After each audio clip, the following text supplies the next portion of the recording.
Welcome to మెగానే TV burning topic. Bharat Pakistan మధ్య మరోసారి సింధు జలాల అంశం తీవ్ర చర్చనీయాంశంగా మారింది. ఉగ్రవాదంపై కఠిన వైఖరితో పాటు తనకు అంతర్జాతీయ ఒప్పందాల ద్వారా లభించిన జల హక్కులను పూర్తి స్థాయిలో వినియోగించుకునేందుకు భారత్ వేగంగా అడుగులు వేస్తుంది. ఈ పరిణామాలు పాకిస్తాన్లో తీవ్ర ఆందోళనకు కారణమవుతున్నాయి.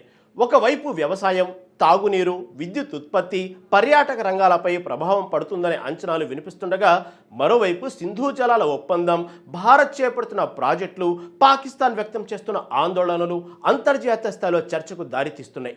అయితే ఈ వివాదంలో వాస్తవ పరిస్థితి ఏంటి? భారత్కు ఉన్న చట్టబద్ధమైన హక్కులు ఏంటి? పాకిస్తాన్ ఎందుకు ఆందోళన చెందుతుంది? ఈ జల వివాదం భవిష్యత్తులో ఇరు దేశాల సంబంధాలపై ఎలాంటి ప్రభావం చూపే అవకాశం ఉంది?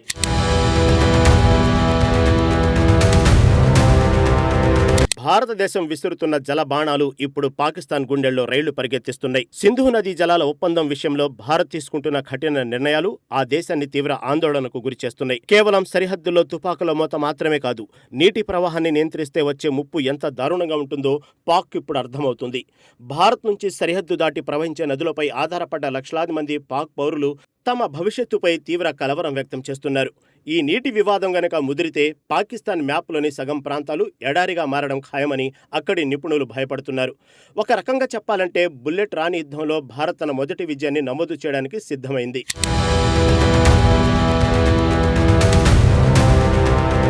భారత్ పాక్ మధ్య ఈ సింధు జలాల వివాదం ఈ రోజు నిన్న మొదలైంది కాదు. దీనికి 70 ఏళ్లకు పైగా సుదీర్ఘ చరిత్ర ఉంది. 1947లో దేశ విభజన జరిగినప్పుడే నదీ జలాల పంపిణీ విషయంలో ఇరు దేశాల మధ్య మొదటిసారిగా వివాదం రాజుకుంది. సింధు నది మరియు దాని ఉపనదుల పుట్టుక, ప్రవాహాలు భారత్లో ఉండగా వాటి ముగింపు మాత్రం పాకిస్తాన్లో ఉండటమే ఈ గొడవకు ప్రధాన కారణమైంది. నీటి కోసం ఇరు దేశాల మధ్య యుద్ధ వాతావరణం నెలకొల్లడంతో చివరకు 1960లో ప్రపంచ బ్యాంక్ మధ్యవర్తిత్వంతో సింధు జలాల ఒప్పందం కుదిరింది. అప్పటి భారత ప్రధాని నెహ్రూ, పాక్ అధ్యక్షుడు అయూబ్ ఖాన్ సంతకాలు చేసిన ఈ ఒప్పందం ప్రకారం నదులను 2 భాగాలుగా విభజించారు. అయితే నాటి నుంచి నేటి వరకు పాక్ ఉగ్రవాద చర్యలకు పాల్పడుతున్నా భారత్ ఉదారంగా నీటిని వదులుతూనే రావడం గమనార్హం.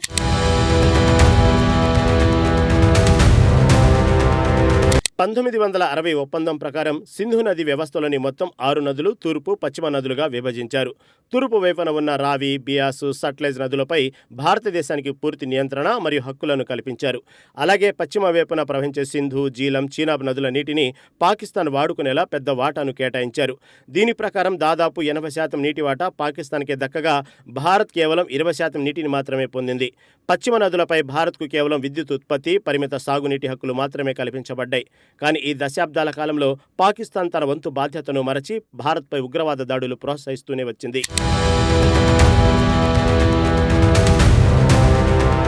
పాకిస్తాన్ వరుస ఉగ్రదాడులతో హద్దులు మీరడంతో భారత్ తన శాంతి మంత్రాన్ని పక్కనబెట్టి వాటర్ పాలిటిక్స్ తెరపైకి తెచ్చింది. ముఖ్యంగా ఉరి ఉగ్రదాడి తర్వాత ప్రధాని నరేంద్ర మోదీ రక్తం, నీరు ఒకేసారి కలిసి ప్రవహించలేవంటూ పాక్కు గట్టి హెచ్చరిక జారీ చేశారు. ఒప్పందం ప్రకారం పశ్చిమ నదులపై భారత్కు ఉన్న అన్ని చట్టబద్ధమైన హక్కులను పూర్తిగా ఉపయోగించుకోవాలని కేంద్ర ప్రభుత్వం నిర్ణయించింది. ఇందులో భాగంగానే జమ్మూ కాశ్మీర్లో కిషన్ గంగా, రాట్లే వంటి భారీ హైడ్రో పవర్ ప్రాజెక్టుల నిర్మాణాన్ని భారత్ వేగవంతం చేసింది. తమకు రావాల్సిన ప్రతి నీటి చుక్కను వాడుకుంటూ పాక్కు వెళ్లే అదనపు ప్రవాహాన్ని కట్టడి చేసేలా వ్యూహం మార్చింది. ఈ మార్పుతో పాకిస్తాన్ అంతర్జాతీయ వేదికలపై మొరపెట్టుకోవడం తప్ప ఏమీ చేయలేని స్థితికి చేరుకుంది.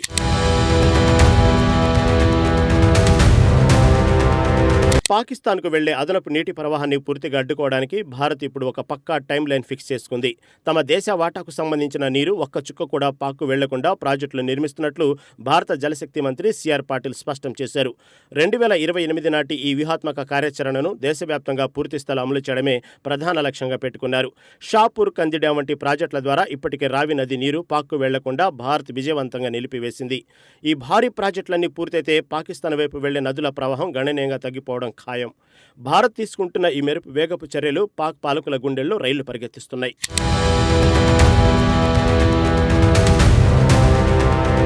భారత్ తీసుకుంటున్న ఈ కఠిన నిర్ణయం పాకిస్తాన్ వెన్నెముక లాంటి వ్యవసాయ రంగాన్ని నిలువున ముంచేయబోతోంది. ఎందుకంటే పాకిస్తాన్లోని దాదాపు 80% పంట భూములు కేవలం ఈ సింధు నదీ జలాల ఆధారంగానే సాగుతున్నాయి.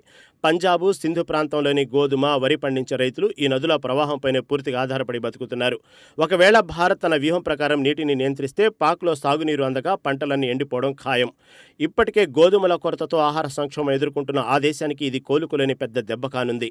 అన్నం పెట్టే భూములు అరణ్యాలుగా మారితే దేశంలో ఆకలి కేకలు మరింత ఎక్కువ అవుతాయని అక్కడి నిపుణులు ఆందోళన చెందుతున్నారు.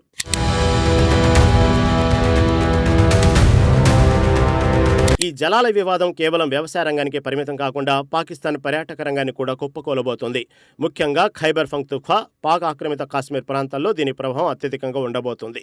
ఈ ఉత్తర పర్వత ప్రాంతాలలో ప్రవహించే వేగవంతమైన నదులు, సహజ సిద్ధమైన మంచినీటి సరస్సులు అక్కడి పర్యాటకానికి ప్రధాన ఆకర్షణలు.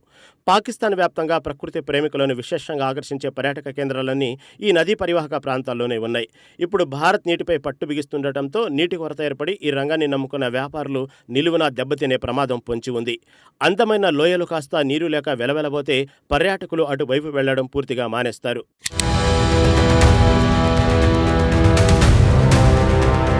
ఖైబర్ పఖ్తూన్ఖ్వా పరిధిలోని నాగర్ కాగన్ లోయలో ఉన్న ప్రసిద్ధ సైఫుల్ ములక్ సరస్సు, అన్సు సరస్సులు పాక్ పర్యాటకానికి మణిహారాలు.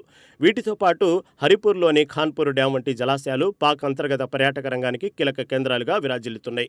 అయితే సింధు నదీ జలాల నియంత్రణ వల్ల నదుల్లో సహజమైన నీటి ప్రవాహం తగ్గిపోతే ఈ పర్యాటక ప్రాంతాలు తమ ప్రభావాన్ని కోల్పోతాయి. జలకళ తప్పిన సరస్సులు, ఎండిపోయిన జలాశయాలను చూడటానికి పర్యాటకులు ఎవరూ రారని స్థానిక నిర్వాహకులు వాపోతున్నారు. ప్రకృతి ప్రసాదించిన అద్భుతాలు కేవలం ఎడారి గుట్టలుగా మిగిలిపోతాయనే భయం పర్యాటక ప్రేమికులను కలవరపెడుతుంది. దీనివల్ల పాక్ పర్యాటక మ్యాప్లో ఈ ప్రాంతాల గుర్తింపు పూర్తిగా తుడుచుకుపెట్టుకుపోయే ప్రమాదం ఉంది.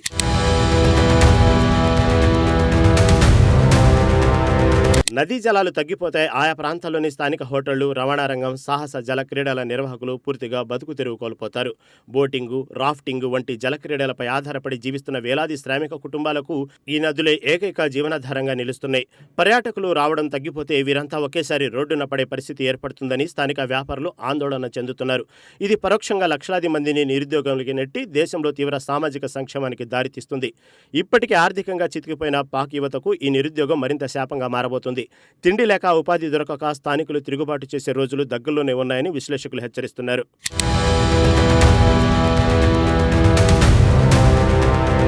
ఉత్తర ప్రాంతాల నుంచి ప్రవహించే జీవనదులు కేవలం పర్యాటక రంగానికే కాకుండా ఆయా లోయల అద్భుత జీవన వైవిధ్యానికి అత్యంత కీలకం. మంచినీటి పర్యావరణ వ్యవస్థలు, అరుదైన జలచరాలు, వన్యప్రాణుల మనుగడ సాగించాలంటే ఈ నదుల్లో నిరంతరం నీటి ప్రవాహం ఉండాలి. ఒకవేళ భారత్ తన వాటా నీటిని పూర్తిగా వినియోగించుకుంటూ నదీ ప్రవాహ దిశలను మార్చితే పర్యావరణ సమతుల్యత దారుణంగా దెబ్బతింటుంది. దీనివల్ల పాకిస్తాన్లో తీవ్ర తాగునీటి ఎద్దడి ఏర్పడి భూగర్భ జలాలు కూడా పూర్తిగా అడుగంటిపోతాయి. పర్యావరణ వినాశనంతో పాటు అంటువ్యాధులు ప్రబలే ప్రమాదం కూడా ఉందని అక్కడి పర్యావరణ విశ్లేషకులు గట్టిగా హెచ్చరిస్తున్నారు. ప్రకృతి గనుక ప్రతీకారం తీర్చుకుంటే పాకిస్తాన్ తట్టుకోలేదని వారు ఆందోళన వ్యక్తం చేస్తున్నారు.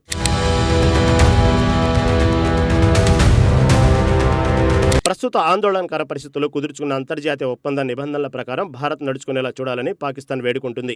నదీ జలాల విషయంలో భారత్పై ఒత్తిడి తీసుకురావాల్సిందిగా పాక్ అధికారులు, పర్యావరణ నిపుణులు ప్రపంచ బ్యాంకు విజ్ఞప్తి చేస్తున్నారు.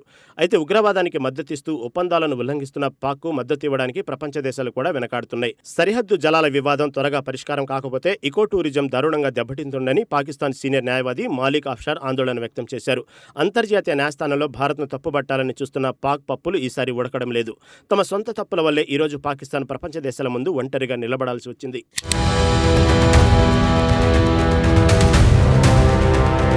సరిహద్దు జలాల పరస్పర నిర్వహణలో తలెత్తిన ఈ తీవ్ర అనిశ్చితికే దౌత్యపరమైన పరిష్కారం లభించకపోతే పాక్ భవిష్యత్తు శూన్యమే.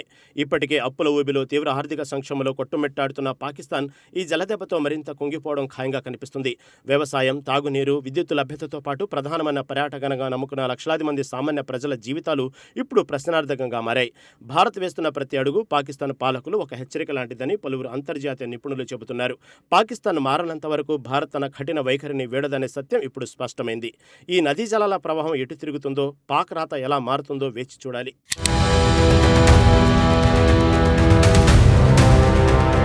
అయితే ఈ సింధు జలాల ఒప్పందంపై భారత్ తీసుకుంటున్న నిర్ణయాలు కేవలం ఒక నది నీటి పంపిణీ మాత్రమే కాదు, ఇది పాకిస్తాన్ ఉగ్రవాద పోకడలకు భారత్ ఇస్తున్న గట్టి దౌత్యపరమైన సమాధానం. బుల్లెట్లు వాడకుండానే ఒక దేశ ఆర్థిక రంగాన్ని, వ్యవసాయాన్ని, పర్యాటకాన్ని ఎలా కట్టడి చేయొచ్చో భారత్ తన వ్యూహాల ద్వారా నిరూపిస్తుంది. ఇప్పటికైనా పాకిస్తాన్ తన వైఖరిని మార్చుకోకపోతే రాబోయే రోజుల్లో ఆ దేశానికి తీవ్ర జల సంక్షోభం తప్పదని ఈ పరిణామాలు హెచ్చరిస్తున్నాయి.